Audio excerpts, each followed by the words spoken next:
A very good morning and welcome back to my channel, which is Teacher Cool.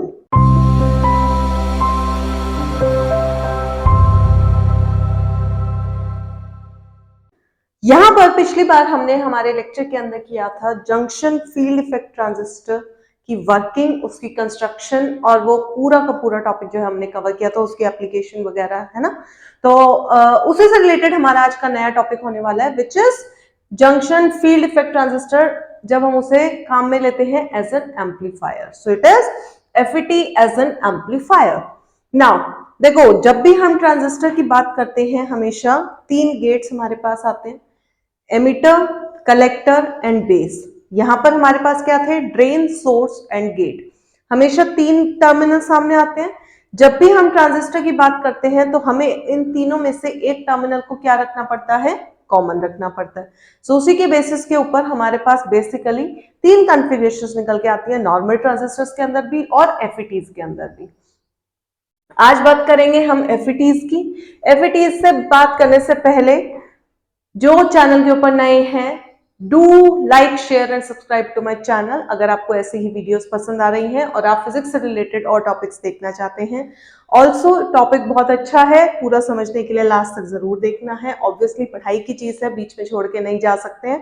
And कोई भी आपको doubt आता है या कोई भी आपकी स्पेशल रिक्वेस्ट है किसी टॉपिक से लेकर या किसी डाउट से रिलेटेड, वो आप फॉर श्योर कमेंट सेक्शन में लिखकर छोड़ सकते हैं। I will for sure revert it back, right. सीधा चलते हैं अब अपनी कॉन्फ़िगरेशंस के ऊपर। सो एफईटी है, एफईटी के में हमारे पास तीन टर्मिनल्स आते थे, which is get, drain and source, right. तो इसका मतलब हमारे पास तीन कॉन्फ़िगरेशंस आने वाली है, which will be common gate, common drain, common source.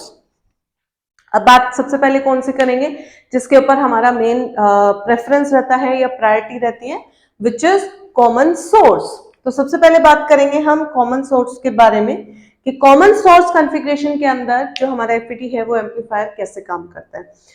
Working almost सबकी सेम रहेगी, लेकिन उन तीनों कॉन्फ़िगरेशंस के जो यूजेस हैं वो अलग अलग आते हैं। तो चलते हैं सीधा कॉमन सोर्स के ऊपर। कॉमन सोर्स कॉन्फ़िगरेशन में पहली चीज क्लियर है कि मेरा जो सोर्स है वो कॉमन रहेगा गेट के साथ भी एंड ड्रेन के साथ भी, राइट। मेरा डायग्राम इधर बना हुआ है, दिस इज दी एफईटी, ये मेरा ड्रेन पोर्ट आ गया, this is my gate and this is my source which is common to both gate and drain. यहां से मेरी V इनपुट दी जाएगी which is the AC source and known as VGS, whereas VGG is my biasing voltage. जो मेरे जो FET है उसकी बायसिंग प्रोवाइड करेगी उसके गेट्स को फॉर्म करने में या उसकी डिप्लीशन लेयर को चेंज करने में, and V0 will be my output, whereas this resistance which is यहां पर RL which is the load resistance, and यहां से जो करंट फ्लो करेगा this current will be known as my drain current। अब चलते हैं वर्किंग के ऊपर। डायग्राम मेरा क्लियर है, राइट। अब देखो, हमने सोर्स लिया है AC सोर्स जिसकी कुछ इनपुट इंपिडेंस भी है, आउटपुट इंपिडेंस भी है।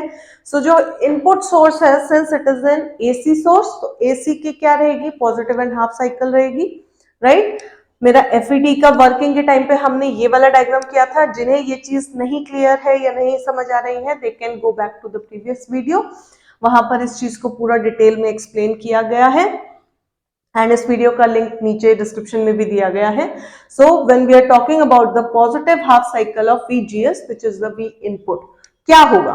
अब देखो, हमने जब वर्किंग की थी तो दो केसेस करे थे। First one was when there was no biasing, जहां पर मेरे गेट की कोई भी बायसिंग नहीं थी। देन सेकेंड वन वाज कि जिसमें मेरा गेट जो है वो नेगेटिव बायस था और वहां से मेरी डिप्लीशन लेयर की जो विड्थ थी वो शिफ्ट हुई थी। सो सेम केस में अब हम बात करेंगे positive half cycle. Positive half cycle का मतलब यहां से जो मेरी इनपुट जा रही है this is going here positive, right. यहां पर हमने नेगेटिव साइड लगाया है गेट की तरफ।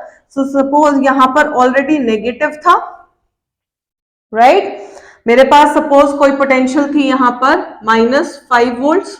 तो जब मैं इनपुट का पॉजिटिव साइकिल दूंगी विच इज यहां से पॉजिटिव जाएगा तो उसके अंदर जाके ऐड होएगा, सपोज 2 वोल्ट्स मैंने इनपुट दिया तो मेरा रिजल्टेंट क्या हो गया, -3 वोल्ट। इसका मतलब क्या हुआ कि मेरा यहाँ पर जो नेगेटिव के कारण रिवर्स बायसिंग बहुत ज्यादा स्ट्रांग थी वो क्या हो गई, लेस स्ट्रांग हो गई, क्योंकि जो यहाँ पर नेगेटिव -5 था वो मेरा क्या हो गया, कम हो गया। सो वी से negative biasing is reduce which results in reverse biasing का डिक्रीज होना इस डिप्लीशन लेयर के ऊपर। हमने बोला था कि जब यहां से नेगेटिव बायसिंग यहां पर जाती है, सो दिस डिप्लीशन लेयर की जो विड्थ है वो इंक्रीज हो जाती है and it starts approaching to the opposite side इस तरीके से। लेकिन यहां पर क्या होगा, क्योंकि मैंने यहां से पॉजिटिव वोल्टेज इनपुट का दिया है, ये वाली जो लेयर है ये कम हो जाएगी क्योंकि I am reducing the negative biasing. तो ये यहां से यहां आ जाएगी। इस तरीके से क्या होगा, जो मेरा आईडी करंट है उसको फ्लो होने का जो चैनल है, ये जो चैनल है इस चैनल की विड्थ क्या हो जाएगी, इंक्रीज हो जाएगी। चैनल की विड्थ इंक्रीज हो जाएगी तो इसका मतलब more of the drain current will flow through, so I say ID will increase. And when ID कहां है, यहां पर है। आईडी जब फ्लो करेगा तो लोड रेजिस्टेंस के थ्रू जब क्रॉस करेगा आईडी तो उसके अक्रॉस जो वोल्टेज ड्रॉप है वो भी क्या हो जाएगा, increase, since V is directly proportional to I। Also यहां से मेरा जो आउटपुट का फॉर्मूला बनता है which is V not is this one, this is VDD minus IDRL। अगर मेरा ID बढ़ेगा तो मेरा ये वाली क्वांटिटी विल इंक्रीज और VDD में से बहुत कुछ सब्ट्रैक्ट हो जाएगा तो मेरा जो V नॉट आएगा it will be the negative half cycle. यहां से मेरा पॉजिटिव गया छोटा सा, लेकिन यहां पर मेरा क्या आया, लार्ज नेगेटिव आउटपुट। सिमिलरली जब उल्टा होगा, जब मैं यहाँ पे नेगेटिव साइकिल बनाऊंगी या नेगेटिव साइकिल इनपुट में जाएगा तो क्या होगा, जो -5 था अब ये भी -2 आएगा and this becomes -7। Reverse biasing is further increase. तो अगर यहां से थोड़ा सा भी करंट फ्लो कर रहा था तो फर्दर नेगेटिव होने के कारण वो भी रुक जाएगा and ID will decrease. ID decrease होगा, यहां से ID will decrease in second case, width of channel भी डिक्रीज होगी, रिवर्स बायसिंग इंक्रीज होगी for the second negative half cycle of input. तो वोल्टेज ड्रॉप अक्रॉस आरएल क्या होगा, decrease हो जाएगा, क्योंकि आरएल कांस्टेंट है, जब आईडी कम हो रहा है तो क्वांटिटी भी कम हो जाएगी एंड यहां से मेरे पास VDD का almost large amount of positive cycle जो है यहाँ पे क्या होगा, ऑब्जर्व होगा। राइट हमें दो ऑब्जर्वेशन देखने को मिली यहाँ पे। फर्स्ट कि जब यहाँ पॉजिटिव साइकिल है तो यहाँ नेगेटिव साइकिल है ऑपोजिट पोलैरिटी का, तो इसका मतलब मेरा 180 डिग्री का यहाँ पर हर बार क्या आएगा, फेज शिफ्ट आएगा। सेकेंड इज कि यहाँ पर स्मॉल वेरिएशन नहीं, आगे की तरफ बहुत ज्यादा वेरिएशन आया। क्यों, क्योंकि ये जो बायसिंग है, ये वाली बायसिंग ऑलरेडी प्रेजेंट है। यहाँ पर 0.1 का चेंज, यहाँ पर 10 का चेंज शो करता है। राइट क्योंकि यहां से अगर पूरा का पूरा इसे ही नेगेटिव बायसिंग, यहां से सिर्फ -2 गया या +2 गया, लेकिन यहां पर रिजल्ट 7 के हिसाब से आया because this biasing voltage was already present. So this way we say small change in input will result in a huge amount of change in output. तो ये था मेरा working of FET as amplifier. कौन सी configuration के अंदर, which is a common source configuration के अंदर। अब इससे प्रेफरेंस बहुत ज्यादा दी जाती है, उसका रीजन क्या है। सबसे पहली चीज तो ये जो कॉन्फ़िगरेशन है अगर आप देखेंगे तो it is equivalent to common emitter configuration जो नॉर्मल ट्रांजिस्टर के अंदर हम देखते हैं। देन इसके अंदर both input and output impedances कह लो चाहे रेजिस्टेंसेस कह लो, input impedance and output impedance दोनों क्या रहती है, मॉडरेट रहती है। देन मॉडरेट सा करंट चेंज आएगा लेकिन वोल्टेज चेंज अच्छा आता है, गेन अच्छा आता है। तो ओवरऑल अगर आप पूछें कि ये किस चीज का एम्पलीफायर बेस्ट काम करेगा तो आई वुड से कि ये बेस्ट काम करेगा फॉर पावर, क्योंकि पावर क्या होती है, पावर का formula is V into I। तो अगर मेरा करंट काफी अच्छा इंक्रीज हो रहा है, right, increase in current and increase in voltage both will multiply and will result in further increase in power. So my common source configuration works best as क्या? Power amplifier. ठीक है. Similarly जो मेरा second configuration है which is the common gate, वो किसके equivalent हो जाएगा? कॉमन बेस के इक्वलेंट हो जाएगा. यहां पर गेट जो है वो कॉमन रहेगा सोर्स एंड ड्रेन के. इनपुट जो जाएगा वो सिमिलरली यहां पर बायसिंग इसकी है, इधर को नहीं है सोर्स और गेट के बीच में. तो यहां से भी, यहां से जब हम वर्किंग निकालते हैं तो इसके अंदर कुछ चीजें जो निकल के आती है विच इज, एक तो सबसे पहली बात फेज शिफ्ट नहीं होगा क्योंकि बायसिंग उस तरफ चली गई है. देयर इज यहाँ पर कुछ खास एडिशनल नहीं है. सो वी से कि यहाँ पर इनपुट के अंदर कोई भी फेज शिफ्ट नहीं होगा. दूसरी चीज, इस कॉन्फ़िगरेशन के अंदर जो करंट गेन आता है, इस configuration which is the common gate configuration के अंदर जो मेरा करंट गेन आएगा इट इज अप्रोक्सीमेटली 1. कोई खास चेंज करंट के अंदर नहीं आता है, लेकिन वोल्टेज के अंदर there is a high amount of voltage gain.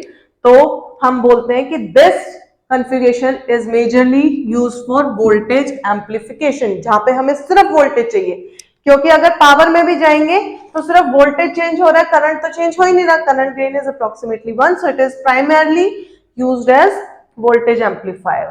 Also इसकी जो इनपुट इंपिडेंस है it is quite high whereas output impedance is quite low. Right, यहां पर ओवरकम करने में थोड़ा सा रहता है, इसीलिए इसे प्रेफरेंस दी जाती है क्योंकि यहाँ पे दोनों मॉडरेट है. Third is my common drain. Common drain में क्या रहेगा? जो मेरा ड्रेन सोर्स, ड्रेन टर्मिनल है वो सोर्स एंड गेट के साथ कॉमन रहेगा. बायसिंग मेरी फिर से VGS गेट एंड सोर्स के बीच में ही आएगी. एंड इसके अंदर जो मेरी इक्वलेंस आएगी it will be equivalent to common collector configuration. And drain यहां पर कॉमन रहेगा. वोल्टेज गेन इस कॉन्फ़िगरेशन में, कॉमन ड्रेन कॉन्फ़िगरेशन के अंदर मेरा voltage gain will be approximately equal to 1. मतलब कोई खास चेंज हमारा वोल्टेज के अंदर नहीं आने वाला है. वेयरएज करंट गेन जो है वो बहुत ही हाई आने वाला है, ड्यू टू विच इस कॉन्फ़िगरेशन को प्राइमरली हम यूज करेंगे फॉर करंट एम्पलीफिकेशन. राइट, इसका input impedance is low whereas output impedance is very high and also no phase change. So it's very simple कि हमारा फेज चेंज सिर्फ किसके अंदर आ रहा है? पावर वाले के अंदर आ रहा है. बाकी दो कॉन्फ़िगरेशंस के अंदर हमारा जो वोल्टेज गेन है या जो फेज शिफ्ट है वो नहीं आएगा. पावर एम्पलीफिकेशन में वोल्टेज गेन अच्छा है, लेकिन इससे ज्यादा अच्छा वोल्टेज गेन कॉमन गेट के अंदर आएगा, लेकिन इसके अंदर voltage amplification is approximately equal to 1.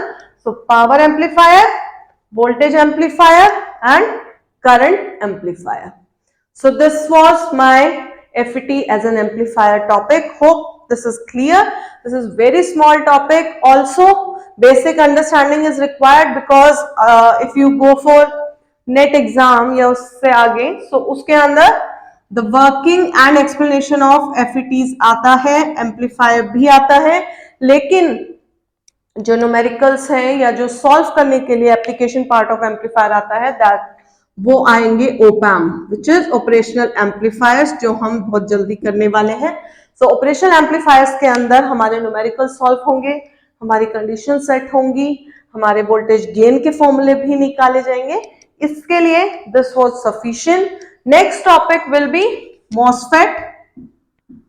हमने स्टार्ट किया था FET के अंदर हमारे दो तरह के फील्ड इफेक्ट ट्रांजिस्टर आए थे. One was junction field effect transistor, another one was MOSFET which is metal oxide वाला, metal oxide semiconductor field effect transistor. इसके अंदर दो तरह के रहेंगे. दो तरह के कौन से रहेंगे? एक तो एनहांस वाला, एक डिप्लीशन वाला.